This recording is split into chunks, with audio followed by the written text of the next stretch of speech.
आज हम बात करने वाले हैं रेक्टिफायर्स के बारे में। रेक्टिफायर क्या होते हैं, रेक्टिफायर कितने प्रकार के होते हैं,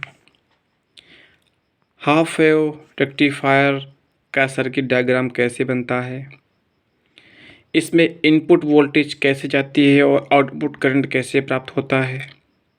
सिमिलरली हम फुल वेव रेक्टिफायर्स की बात करेंगे, उनमें इनपुट वोल्टेज आउटपुट वोल्टेज कैसे आउटपुट करंट कैसे प्राप्त होता है इसकी बात करेंगे। तो चलिए वीडियो को स्टार्ट करते हैं। तो सबसे पहले मैं ये बताना चाहूँगा कि रेक्टिफायर्स होते क्या हैं। तो रेक्टिफायर्स एक ऐसे इंस्ट्रूमेंट होते हैं जो अल्टरनेटिंग करंट को डायरेक्ट करंट में चेंज करते हैं। तो इससे पहले आपको ये जानना होगा कि अल्टरनेटिंग करंट क्या होता है। अल्टरनेटिंग करंट वो होते हैं जिनकी डायरेक्शंस चेंज होती हैं। सपोज़ दैट ये आपका एक ग्राफ बना गया है, ठीक है, ये वोल्टेज को रिप्रेजेंट कर रहा है और मान लो ये हमारा करंट को रिप्रेजेंट कर रहा है।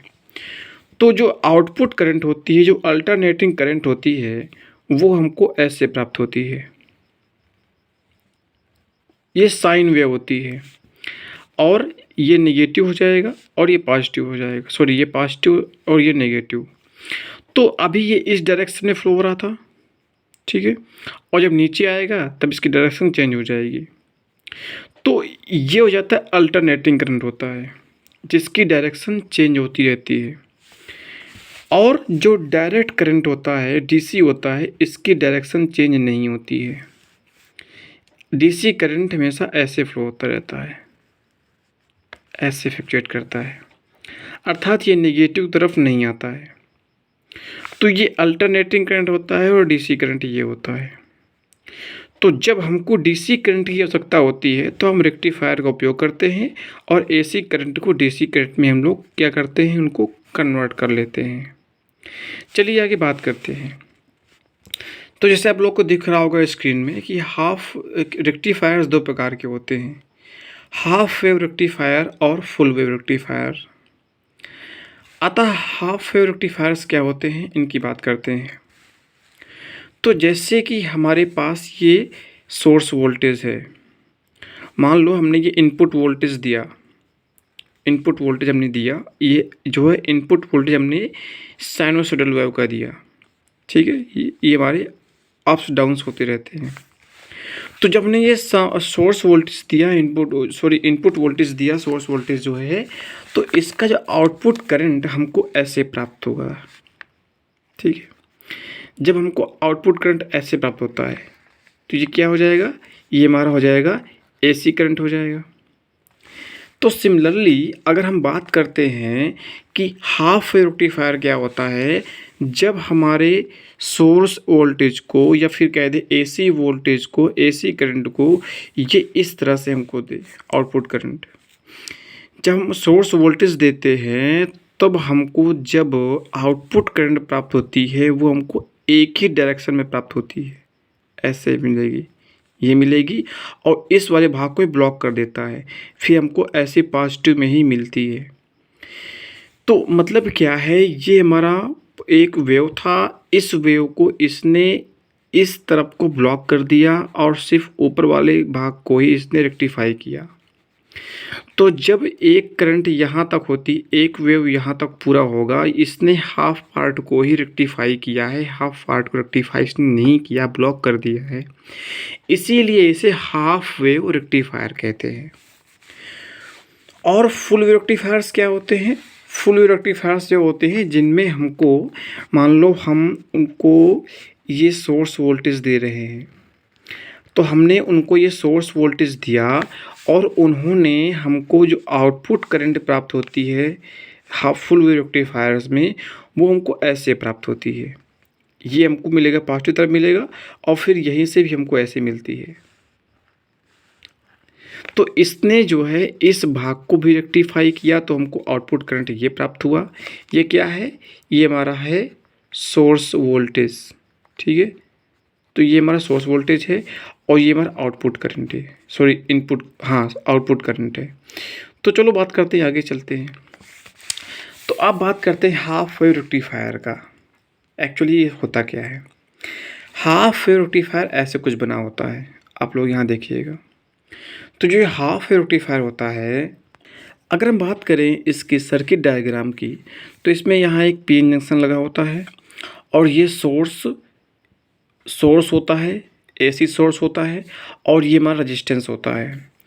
तो अब रेजिस्टेंस में हम करंट को मेजर करते हैं। तो जब हम यहाँ से सोर्स देते हैं तो इसमें यहाँ से करंट फ्लो होती है और करंट फ्लो होने पे कितना हमको सोर्स मिलता है हम यहाँ पे इसको मेजर करते हैं और इसी तरह से वोल्टेज डिफरेंस हमको प्राप्त होता है। और जब वोल्टेज डिफरेंस मिलता जाएगा, वोल्टेज बढ़ती जाएगी, तो वैसे हम इसको करंट यहाँ पर हमको मिलता रहता है। तो जैसे कि सोर्स पोटेंशियल डिफरेंस यहाँ पर है। अब जैसे कि हमने यहाँ पर इनको इनपुट वोल्टेज ऐसे दिया, ठीक है, कैसे देखिए कहते हैं।